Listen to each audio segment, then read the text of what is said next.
rebellion. He also told me a little bit about his own recovery and what had preceded it. A friend of his, a prominent American businessman, having exhausted all of the cures of note in the United States, had 2 or 3 years earlier taken himself to Europe, where he was put under the care of Dr. Carl Jung. Dr. Jung was one who thought that man was more than $2 worth of chemicals, a bundle of instincts, and a certain amount of intelligence. He thought that man had a soul. Nevertheless, after a whole year's treatment, Hazard again relapsed on leaving the doctor. Returning, he had asked if there was any further hope. He had thought the doctor to be his court of last resort. And Dr. Jung, a great and humble man, said, "Roland, my art cannot save you. But there is one other resource. That is a spiritual experience. Something that will transform you, expel this compulsion, and enable you to do what you couldn't do before." So Hazard had brought this message to Ebbe. It was much the same kind of a message that I had received from Dr. Silkworth. I was hopeless so far as my own resources were concerned, and this message coming to me through this new channel intensified my depression.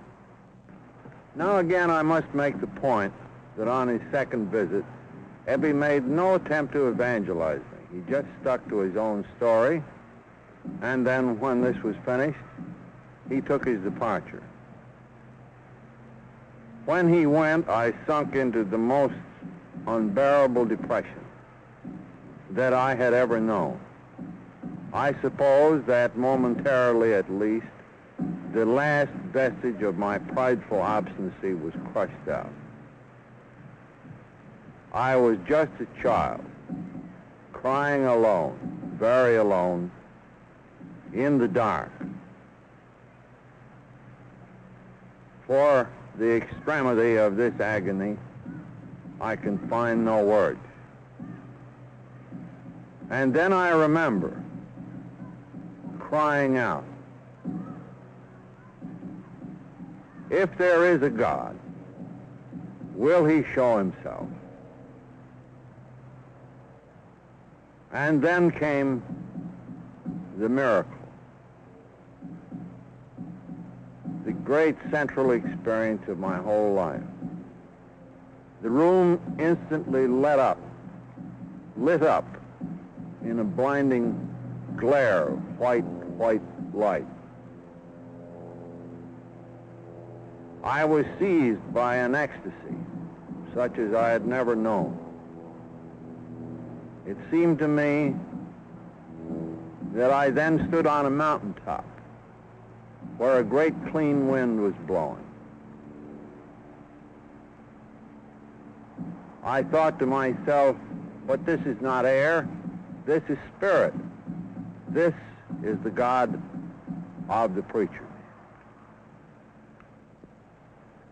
How long I remained in this state, I just cannot say. And again, I have no words to describe what it was like. At length, however, I found myself on the bed, but now I was in a new world. A world in which everything was right, despite the wrongs of the world I had been living in. I felt myself filled with the consciousness of the presence of Spirit, of God. A great peace stole over me. And there I laid and reveled in this new and loving consciousness. Yes. At length I became truly frightened. I thought I was hallucinating. So I called Dr. Silkworth, told him the story as best I could, and said to him, "Doctor, am I hallucinating? Have I gone crazy?" He questioned me. And at length he said, "No, Bill," he said, "you are not crazy. Some great psychic event has occurred. I can feel it. I can see it, but I can't define it. Whatever it is, it's much better than what had you only an hour ago. Hold on. And you'd better hold on to what you have." Well, this was great news to me. The next big piece of news came in the form of a book brought to me by my friend Ebby on his next visit. This book was written by William James and was called Varieties of Religious Experience. Though the experiences were of many kinds, I at once saw that they'd had transformed people, and that nearly all of these experiences in this book had to do with people who had found themselves in an utterly hopeless state.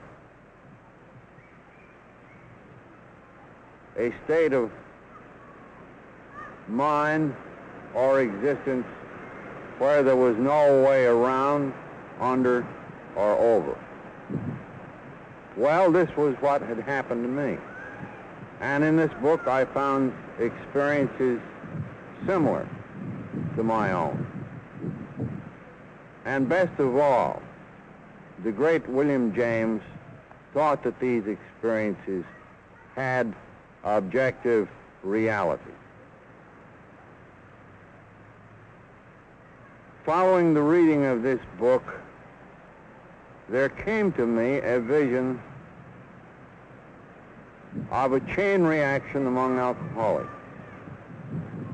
in which each recovered man would come to the next